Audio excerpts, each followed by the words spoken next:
मैंने शुरू किया था कि आपके जीवन का उद्देश्य क्या है। ये तो यहाँ जो ईएमटी का उद्देश्य बता दिया आपको पहले वीडियो में। दूसरे वीडियो में ये बताना चाहता हूँ कि आपके जीवन का उद्देश्य क्या है। तो इसको हमारे गुरुजी कबीरदास जी के एक दोहे से इसको मैं संबोधित करना चाहता हूँ। कबीरा जब हम पैदा हुए, कबीरा जब हम पैदा हुए, जग हंसे हम रोए। बोलो बेटी। अच्छा शर्मा, आपको लीडर बनना है भाई, आपको फेस करना है क्राउड को। आप शर्माओगे तो कैसे जाओगे? ये तो बिल्कुल झांसी की रानी की तरफ पहुंच जाएगी भीड़ में। किसी को भी ऐसे ही होना चाहिए। वहाँ भीड़ में एक्सीडेंट हुआ तो आपको जाना चाहिए ना। इसीलिए तो लीडरशिप का क्वालिटी, अनवेवरिंग करेज, डिसीजन, डिसिप्लिन, कमिटमेंट, डरना नहीं है आपको काम करने के लिए। और आपको मालूम है कि मेरा जीवन का गोल क्या है, यही तो बता रहा हूँ। कबीरा जब हम पैदा हुए, बोलिए। कबीरा जब हम पैदा हुए, जग हंसे हम रोए, जग हंसे हम रोए, ऐसी करनी कर चले, ऐसी करनी कर चले, हम हंसे जग रोए। हम हंसे जग रोए। रोते हुए आते हैं सब, हंसता हुआ जो जाएगा। हो मुकद्दर का सिकंदर, हो मुकद्दर का सिकंदर, जाने मन कलाएगा।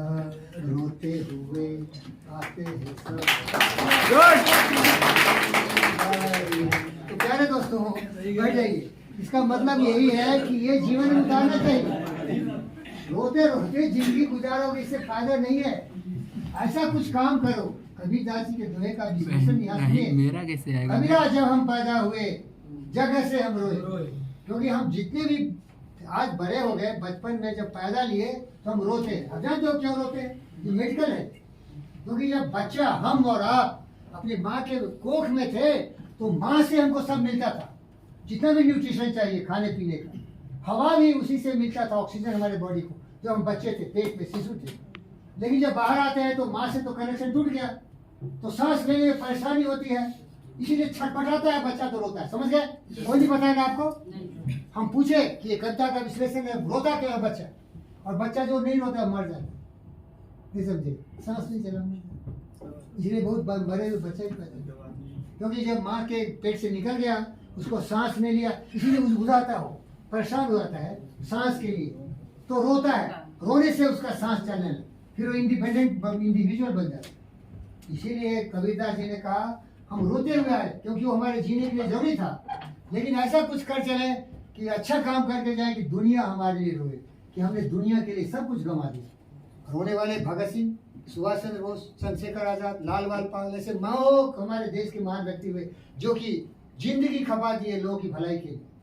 अभी भी चाहिए हमारे लिए नेताओं को कि हर आंख की आंसू पूछने वाला हो, हर बेटी को पूरा पैसा मिले, सारे सुख सुविधाएं मिले, कि उसकी जिंदगी में कोई दुख तकलीफ नहीं हो। है कि नहीं चाहिए? कैसे लिखन?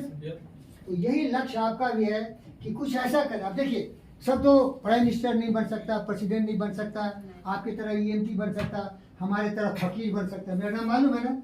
अब गूगल में लिखो पंडित फकीर योगी बेंद्रोगी में आ रहा हूँ, सभी लिखे देखो। क्योंकि मैंने डिक्लेयर कर दिया पूरी दुनिया में फकीर हूँ भाई, कुछ नहीं मेरे पास, लेकिन प्यार इतना है कि पूरी दुनिया से बढ़े। ये सीखो ना। अब देखिए, आप लोग मुझे सचमुच बहुत प्यार करोगे, क्योंकि मैं आपको प्यार करता हूँ। अगर आप मुझे नफरत करोगे तो रिक्वेस्ट करोगे, इससे फायदा नहीं है। ये लड़ाई झगड़ा मत करो, इसमें फायदा ही नहीं। इसीलिए जीवन का लक्ष्य है। सुनिए, एक मैथिली शरण गुप्त की कविताओं से इसको मैं समर्थन करता हूँ अपने स्टेटमेंट। विचार लो कि मृत्यु हो, बेटा थोड़ा उस पर फोकस करिए। आ रहा हूँ सर। विचार लो कि मृत्यु, सुनो सुनो बेटा, ध्यान से सुनो। विचार लो कि मृत्यु हो, मृत्यु से डरो कभी, मरो परंतु यो मरो कि याद जो करे सभी। वही जो भावना कबीर का है, इसमें ये भी।